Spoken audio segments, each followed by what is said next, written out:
ప్రతి యుగంలో సమాజాన్ని ముందుకు నడిపించే మొదటి ఇంధనం విద్యార్థులే. స్వతంత్ర పోరాటాల నుంచి సామాజిక న్యాయ ఉద్యమాల వరకు, సామ్రాజ్యవాద వ్యతిరేక పోరాటాల దాకా అన్నింటా ముందుండేది, త్యాగాలకు వెరవనిది విద్యార్థి సమూహాలే. వారు పోరాడేది వారి సర్టిఫికెట్ల కోసం కాదు, వారి సుఖ సంతోషాల కోసం అంతకన్నా కాదు. వారు న్యాయం కోసం పోరాడుతున్నారు, అణిచివేతకు వ్యతిరేకంగా గళం విప్పుతున్నారు. విద్యార్థులు ఉంటేనే ఏ ఉద్యమానికైనా లెజిటిమసీ. విద్యార్థులు వీధుల్లోకి వస్తేనే ఆ ఉద్యమాలకు క్రెడిబిలిటీ.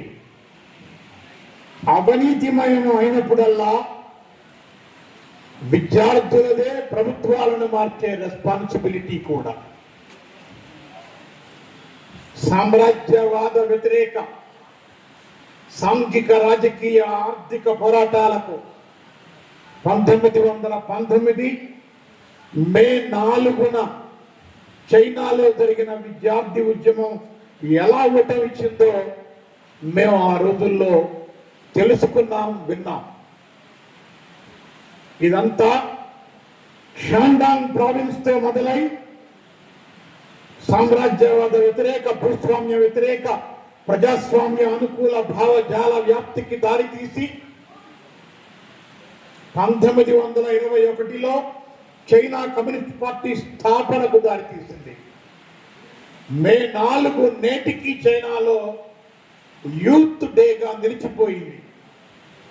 చైనా చైనీయులదే అన్న నినాదం ఎంత బలంగా చైనా యువత హృదయాలకు వెళ్ళిందో, ఈ ఉద్యమం ఎటువంటి గుణపాఠాలు నేర్పిందో వేరెవరికి ఇంకేమీ చెప్పనక్కర్లేదు. 23 మార్చి 1931 భారతదేశ యువకులకు కూడా శాశ్వతంగా గుర్తుండిపోయే మరొక రోజు.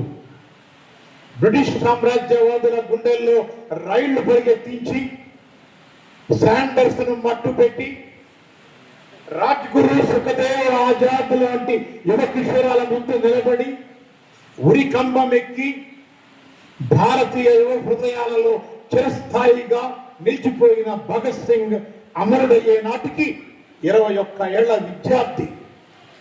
బోల్షవిజం, మార్క్సిజం పట్ల భగత్ సింగ్ ఎంత ఆకర్షితుడయ్యాడో నేను మీకు ప్రత్యేకంగా చెప్పక్కర్లేదనే అనుకుంటున్నాను.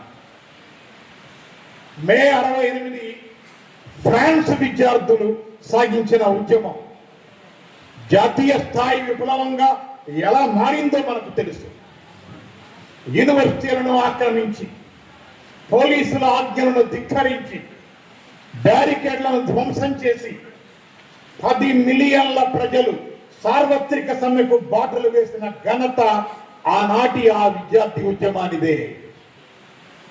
ఆనాటి చార్లెస్ డిగాల్ ప్రభుత్వానికి వ్యతిరేకంగా, పెట్టుబడిదారీ విధానాలకు వ్యతిరేకంగా ఫ్యాక్టరీ కార్మికులతో కలిసి కదం తొక్కి ఫ్రెంచ్ సమాజంలో సామాజిక న్యాయాన్ని పునర్నిర్వచించిన ఘనత ఆనాటి విద్యార్థి పోరాట బృందాలదే.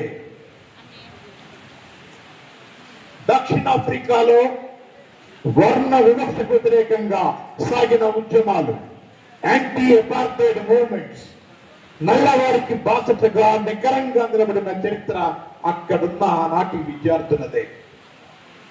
12 ఏళ్ల వయసులో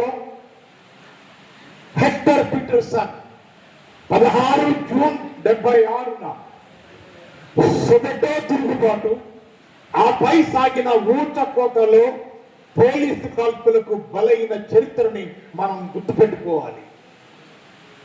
గాయపడిన హెక్టర్ను 2 చేతులతో మోస్తూ పరిగెడుతున్న సొమెటో విద్యార్థి, పక్కనే పరిగెడుతున్న హెక్టర్ సోదరి, వీరు కనిపించే ఆయా ఛాయాచిత్రం ప్రపంచవ్యాప్తంగా యువత హృదయాలలో ఎలాంటి ముద్ర వేసిందో మా తరం ఇప్పటికీ మర్చిపోలేదు.